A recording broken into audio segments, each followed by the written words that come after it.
안녕하십니까. 고대 안산병원 산부인과 김호연입니다. 제가 오늘 말씀드릴 내용은 임신과 출산에서 면역 조절 요법으로서의 프로게스테론 역할에 대해서 드리겠습니다. 본론으로 들어가기 전에 케이스 하나 소개해 드리겠습니다. 34세 프리미 여환이 바자이나 스파팅을 주소로 내원을 했습니다. 21주였고요. 스페큘럼을 봤더니 액티브 블리딩은 없었고 스파팅 소견 보였습니다. 그래서 바자이날 소노를 시행한 결과 이렇게 서비칼 랭스가 1.9cm으로 짧아져 있었고요. 태아의 피탈 하핏은 154회였고 컨트랙션은 보이지 않았습니다. 환자를 어떻게 매니지를 해야 될까요? 우선은 조산의 가능성이 증가할 수 있으면 설명을 해야 되겠죠. 주산기 예후에 대해 설명을 하고 절대 안정을 할 것을 교육을 하고요.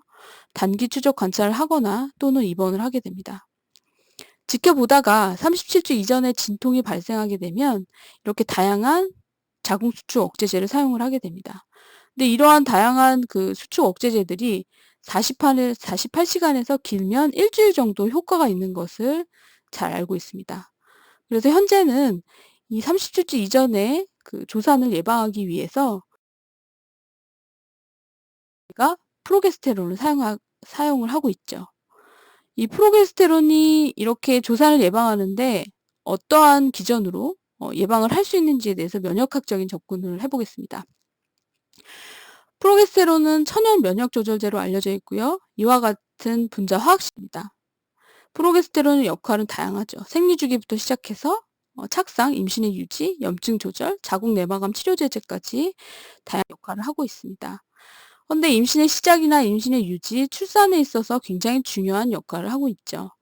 그래서 저는 오늘 임신의 유지와 출산에 있어서 이 프로게스테론이 내분비와 면역 체계를 연결을 하면서 어떻게 역할을 하고 있는지 알려드리겠습니다.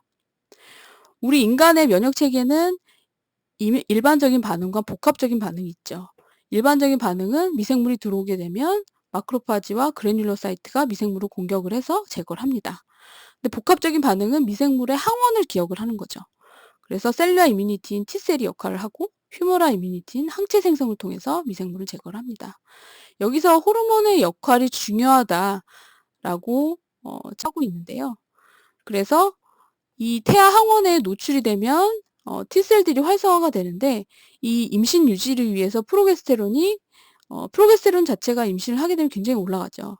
많이 올라가면서 이 T 헬퍼 셀에서 T 헬퍼 2의 기능이 올라가게 되는데 이 T 헬퍼 2는 안티 인플라메이토리 사이토카인들을 많이 분비를 합니다. 그래서 임신의 유지를 위해서 안티 인플라메이토리 스테이트가 되면서 태아의 항원이 노출이 돼도 면역 반응이 일어나지 않는 거죠. 그래서 임신이 유지고요. 좀 더 자세히 들어가면 프로게스테론 자체가 림포사이트와 결합을 해서 이 프로게스테론 인듀스드 블러킹 팩터가 분비가 됩니다. 그래서 이 프로게스테론 인듀스드 블러킹 팩터가 T헬퍼2 셀로 그 안티 인플라메이토리 스테이트로서의 그 시프트를 더 조장을 하게 되고 이 단백질은 90kD의 단백질로서 756개의 아미노산으로 이루어져 있고요. 프로게스테론의 면역 조절에서 중간 매개로서 역할을 하면서 유산을 방지하고 임신 유지에 역할을 하게 됩니다. 다른 역할을 보면 T헬퍼2 시프트로와 더불어 대시주와의 NK셀 액티비티를 억제시켜서 유산이 되는 것을 방지를 하고요. 그리고 안티바디들을 블락하고 피탈 안티진의 마스킹을 하는 역할을 한다고 봅니다. 그 NK셀 조절하고 TL포툴로의 시프트 말고도 프로스타글란딘을 조절을 할 수도 있는데요. 이 PIBF가 합성이 되면 포스포리파제가 A2가 억제가 되고 아라키도니 애시드가 억제가 되면서 프로스타글란딘 자체를 억제를 시켜서 그 임신을 유지할 수 있는데 그 자궁 수축이 오지 않도록 궁극적인 역할을 한다면 될 것 같습니다. 임상적으로는 이 PIBF를 임신 초기부터 임신 37주까지 측정을 합니다. 그래서 보니까 그 임신 37주까지 혈액에서 굉장히 증가하다가 그다음에 진통이 시작되기 전에 감소하는 것을 볼 수가 있고요. B셀과 함께 조기 진통 억제 기능까지도 보고된 바 있습니다. 조산이나 임신 중독증과 같은 비정상적인 임신에서 감소된 것을 보여서 이 조산에서 연구한 거를 하나 보여드리면 어레스티드 프리텀 레이버 군에서 정말 조사는 하느냐 아니면 만사까지 임신을 유지하느냐에서 그 PIVF를 측정을 합니다. 그래서 24에서 28주에 측정을 한 것을 비교를 해봤더니 정말 조사를 한 군에서 PIVF가 감소가 되는 것, 의미 있게 감소가 되는 것을 확인한 바를 2016년도에 연구 결과를 발표하게 됩니다. 그래서 이 PIVF 자체가 정말 조산을 우리가 뭐 펄스 레이버인지 아니면은 진짜 트루 레이버인지 사실 구분이 안 되잖아요. 그래서 PIVF가 조산을 예측하는 데 있어서 역할을 하는지 좀 더 많은 연구가 진행될 것 같습니다. 그래서 이렇게 임신 유지를 잘하다가 출산을 해야 되겠죠. 출산할 때쯤 되면 이 프로게스테론의 기능이 감소가 됩니다. 동물과 같은 경우는 프로게스테론 레벨이 감소가 되면서 레이버가 시작이 되는데 인간의 경우는 프로게스테론 레벨은 뭐 아기가 나와도 높게 유지가 됩니다. 하지만 프로게스테론 리셉터 자체가 다운 레귤레이션이 되면서 프로게스테론 작용을 못하게 되면서 진통이 시작된다라고 보고 있는데 이 또한 그 프로인플라메이토리 스테이트로서 다시 바뀌면서 인플라메이션이 발생을 하면서 진통이 시작이 되고 출산이 된다라고 보고 있습니다. 그러면 다시 면역 체계로 돌아가서 이 패솔로지컬 프레그넌시 요즘 가장 문제가 되고 있죠. 조산. 조산율이 점점 더 올라가고 있는데 이 조산에 있어서의 그 프로게스테론이 어떻게 역할을 할 수 있는지 간단히 말씀을 드리면 지금까지는 이 프리텀 레이버의 기전에 있어서 이네이트 이뮤니티가 많이 각광을 받았습니다. 뭐 엔도톡신이 들어오게 되면 마크로파지가 영향을 미쳐서 프리텀 레이버가 시작이 된다라고 연구를 많이 했었는데 이 포커싱이 지금은 이제 이뮤니티 그 복합적인 리스폰스에 좀 더 연구들이 많이 진행되고 있습니다. 특히 T셀에서 보면은 이 이펙터와 액티베이티드 T셀들이 패솔로직 인플라메이션을 일으켜서 프리텀 레이버를 일으킨다. 현재는 프리텀 벌스가 스테라일 인트라 암니오틱 인플라메이션 때문에 그러니까 인펙션 소스가 없는 거죠. 소스가 없는데 그 인플라메이션으로 프리텀 벌스가 된다라고 많이 설명을 하고 있는데 여기서 이 프로게스테론 자체가 이펙터 T셀을 조절을 하면서 패솔로직 인플라메이션을 막는 거죠. 그래서 프로 인플라메이토리 스테이트를 감소를 시킴으로써 그 조산을 예방하는 데 궁극적으로 역할을 할 수 있다라고 설명을 하고 있어서 현재는 아까도 말씀드렸지만 뭐 1차 병원부터 3차 병원까지 바자이널 프로게스테론을 많이 사용을 하고 있죠. 특히 조산의 위험이 있는 군에서는 적극적으로 많이 사용을 하고 있습니다. 그리고 또 효과가 입증이 됐고요. 그래서 임상적으로 어떤 효과가 있는지 그 뭐 앞으로 굵직굵직한 연구들을 제가 정리해서 말씀을 드릴 건데 아직까지는 많은 정말 정밀하게 정확하게 딱 어떤 기전에 의해서 프로게스테론이 이런 효과가 있는지 밝혀진 건 아직까지는 한계가 좀 있는 것 같지만 어쨌든 그 효과가 있는 데는 이런 면역학적인 요인이 기여를 하지 않을까 생각이 되고요. 그래서 조산의 위험이 높은 3군, 조산의 과거력과 그다음에 서비칼 랭스가 짧은 경우, 그리고 다태 임신의 경우에서 임상적으로 어떤 효과가 있는지 정리를 좀 해드리겠습니다. 2003년도에 NEJM에서 합성 프로게스테론인 17-5-HPC를 사용을 해서 그 조산의 과거력이 있는 군에서 어떤 효과가 있는지 본 연구인데요. 이 연구가 이 프로게스테론을 지금 현재까지도 활발하게 사용하게 된 그 트리거가 된 연구입니다. 보시면은 37주, 35주, 32주에서 프로게스테론을 사용한 군에서 의미 있게 감소가 되는 것을 볼 수가 있고요. 네오네이탈 아웃컴에 있어서도 호전을 보이는 것을 볼 수가 있습니다. 헌데 이 연구가 좀 그 한계가 좀 있습니다. 보시면은 이렇게 그 조산을 한 군이 조산율이 굉장히 높아요.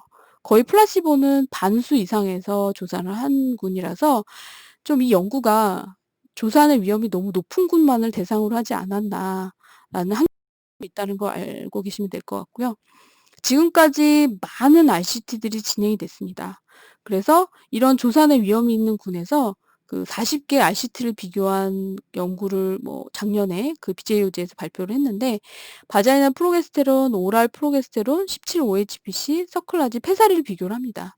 그래서 봤더니 조산의 위험이 있는 군에서 바자이널 프로게스테론이 34주 이전 분만이나 37주 이전 분만 신생아 사망에 있어서 의미 있게 호전을 보이더라라고 볼 수 있고요. 특히 이전에 프리턴벌스가 있었던 산모에서 보니까 바자이널 프로게스테론이 34에서 37주 이전의 분만을 감소시켰고 17-OHPC 또한 37주 이전과 신생아 사망에 있어서도 호전을 보였습니다.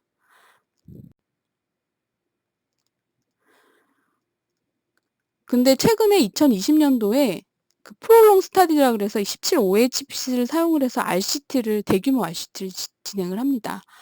그래서 1130명의 17-OHPC를 사용한 군에서 비교를 해봤더니 이 17-OHPC를 사용한 군에서 일주일에 한 번씩 250mg을 줬더니 35주 분만이나 신생아 이완율이나 사망률에서 차이를 보이지 않는 결과를 보고합니다. 그래서 이 17-OHPC가 정말 효과가 있을까 의심해 볼 수 있는데 어쨌든 다행히 우리나라는 이 17-OHPC를 사용하고 있지 않아서 기존에 조사를 했던 군에서는 바자이널 프로게스테론과 17-OHPC를 사용해 볼 수 있겠다라고 생각을 하시면 될 것 같고요. 그래서 2017년도에는 이 두 군에서 그 메타 분석을 합니다. 이 바자이널 프로게스테론과 17-OHPC가 차이가 있는지 그 세 개의 RCT를 비교를 했더니 37주, 28주, 24주 분만에 있어서 차이를 보이지 않습니다. 하지만 에비던스가 좀 낮지만 바자이널 프로게스테론이 NICU 입원이나 약 부작용이 낮더라라는 보고가 있어서 17-OHPC와 비등하다라고 보실 것 같습니다. 두 번째로 서비칼 랭스가 짧은 경우에 25mm 이하인 경우에서는 어떻게 하느냐에 대해서 정리를 해드리면 2007년도 NEJM에서 또 발표를 합니다. 그 프리턴 벌스의 리스크가 높은 군에서 숏 서빅스를 보이는 군에서 보니까 34주 이전의 분만이 바자이널 프로게스테론을 사용했을 때 효과가 있었다라고 발표를 했고요. 그리고 네오네이탈 아웃컴에 있어서 보였다라고 보시면 될 것 같습니다. 2012년도까지 RCT를 모아서 메타 분석을 발표하게 되는데 여기서 보시면 35주 각각 1주씩 잘라서 이렇게 봐도 빨간색 그래프를 보시면 바자이널 프로게스테론을 사용했을 때 의미 있게 감소가 되는 것을 확인할 수가 있고요. 특히 네오네이탈 아웃컴에 있어서도 호전을 보이더라. 2016년도에 란셋에서 이 옵티멈 스타디를 발표를 합니다. 1228명의 여성에서 바자이널 프로게스테론을 618명을 조산의 위험이 있는 군에서 사용을 했더니 34주 분만이나 신생아 이완율과 사망률에서 차이를 보이지 않는 거예요. 그래서 바자이널 프로게스테론이 효과가 없나? 라는 의문을 제기를 합니다. 그래서 그 다음에 2018년도에 메타 분석을 시행을 합니다. 이 옵티멈 스타디를 포함을 해서 33주 이전에 분만에 있어서 어떤 영향을 미치는지 봤더니 렐레티브 리스크가 이렇게 0.62로 낮아지는 것으로 확인할 수가 있어서 바자이널 프로게스테론이 효과가 있다라고 결론을 지었고요. 네오네이탈 아웃컴에 있어서도 호전을 보였다. 그리고 산모의 불량한 예후나 기형이나 2년 이내 발달장애에 있어서도 차이를 보이지 않는다라고 결론을 짓고 있습니다. 그럼 이렇게 숏 서비스에서 17-OHPC는 어떤 역할을 미치는지 한번 봐봤습니다. 37주 이전의 분만에 있어서 두 군에 있어서 차이를 보이지 않았고요. 또한 네오네이탈 아웃컴에 있어서도 이 플라시보와 차이를 보이지 않아서 숏 서비스에서는 17-OHPC가 효과가 없다라고 보시면 될 것 같습니다. 세 번째로 조산의 위험이 굉장히 올라가죠. 다태 임신에 대해 말씀드리겠습니다. 많은 연구들을 그래서 2017년도에 이 트윈 프레그넌시에서 프로게스테론과 페사리와 서클라지 사용을 했을 때 어떤 효과를 보이는지 23개 RCT를 분석을 합니다. 34주 또는 37주 분만 신생아 사망에서 차이가 없다고 보고를 하지만 어쨌든 바자이널 프로게스테론을 사용했을 때는 34주 분만이 감소가 됐고요. 네오네이탈 아웃컴에서도 호전을 보였다라고 분석을 한 바 있고요. 그럼 이 트윈 쌍둥이 임신에서 숏 서빅스를 보이는 군에서는 바자이널 프로게스테론이 어떤 효과가 있는지 2017년도에 그 초음파 패키지에서 발표를 하는데 6개의 그 퀄리티 있는 RCT를 비교를 했더니 경부 길이가 25mm 이하로 짧아진 군에서 33주 분만이 감소가 된다 라고 보고를 하고 있었고요. 네오네이탈 아웃컴에 있어서도 호전을 보였다. 뭐 산모의 불량한 예후나 기형, 4-5년 이내 발달장애에 있어서도 차이를 보이지 않았다라고 보고를 했습니다. 헌데 이 BJOJ 2015년도에 쌍둥이 임신인데 숏 서빅스가 있는 군에서 바자이널 프로게스테론을 사용하는 레트로스펙티브 그 연구를 발표를 합니다. 167명 중에 61명에서 바자이널 프로게스테론을 사용을 했더니 35주 분만이 오히려 증가가 됐고 뭐 여러 가지 인자를 보정한 후에도 조산의 확률이 증가됐다는 우려들을 보이게 됩니다. 그래서 트윈은 아직까지는 이 바자이널 프로게스테론을 사용하는 데 있어서 효과적이다라는 게 우세하긴 하지만 조금 신중하게 사용을 해야 될 것 같습니다. 그럼 이 프로게스테론이 이런 예방제제 말고도 정말 그 진통 조기 수축 억제를 하는 데 있어서 어떤 효과를 보이는지 간단히 두 가지 연구를 소개를 해 드리면 2012년도에 실험 연구입니다. 이거는 인비트로 스터디에서 이렇게 마그네슘과 CCB, 뭐 인도메타신, 피나시드를 사용을 했을 때 프로게스테론이 같이 사용했더니 유테라인 컨트랙션을 오히려 더 감소시킨다라는 그 실험가 있었고요. 그리고 최근에 타이완 저널에서 이 메타 분석을 합니다. 그래서 메인테넌스 토콜라이시스로 프로게스테론을 사용을 했더니 그 분만한 주수가 늘어났다. 그리고 임신 유지가 더 오래됐다. 그리고 37주 이전의 분만이 감소가 됐다라고 보고 있어서 메인테넌스 토콜라이시스로서도 효과가 있다라고 봐서 좀 사용해 볼 수가 있겠다는 생각을 해 봤고요. 그러면 이 프로게스테론 제제가 임상적으로 사람에게 안전한지에 대해서 한번 생각을 해 보겠습니다.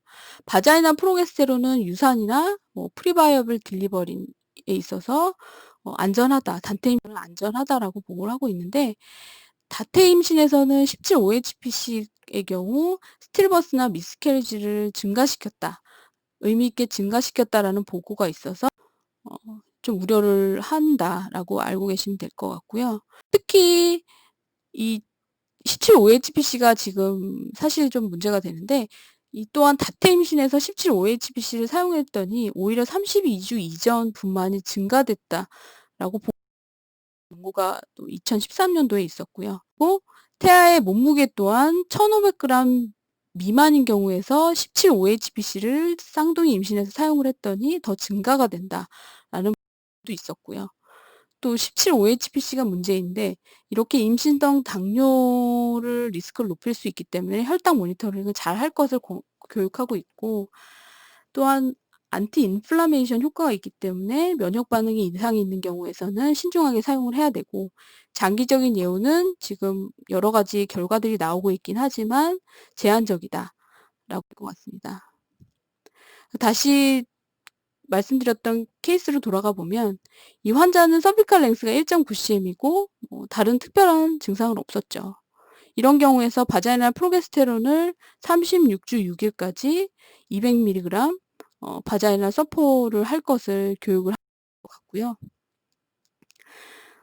그래서 정리를 하자면 프로게스테론이 면역학적인 기능을 통해서 염증 조절을 해서 임신 유지와 출산에 중요한 역할을 한다고 보시면 될 것 같고요.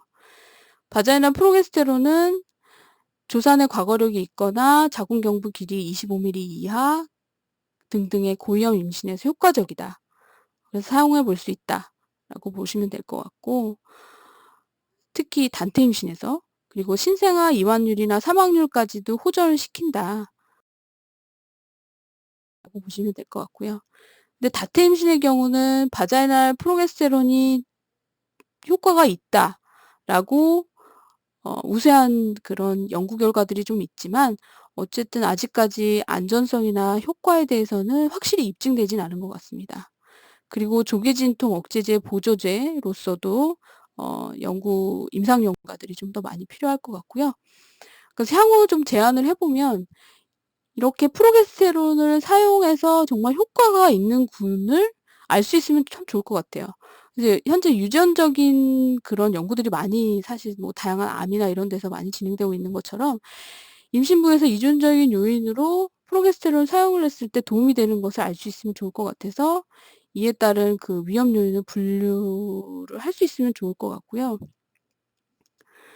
그리고 진통 억제제로서의 효과와 다트 임신에서 효과 안전성이 입증이 되면 좀 더 광범위하게 사용을 하면서 조산을 예방할 수 있지 않을까 생각이 되고, 그리고 인간 연구가 사실 많이 필요한 것 같습니다. 뭐 면역학적으로 이런 조절을 하기 때문에 '조산을 예방할 수 있지 않을까.'라고 의심을 해볼 수 있지만, 이 인간 연구 사실 결과가 많이 없어서요. 그 면역 조절제로서 정말 작용이 도미넌트한지, 아니면 다른 뭐 당연히 다른 그 프로게스테론의 역할 때문에 이렇게 그 조산을 예방할 수 있겠지만, 그 면역 조절제로서 기전에 대한 인간 연구가 더 많이 필요할 것 같습니다. 경청해 주셔서 감사합니다.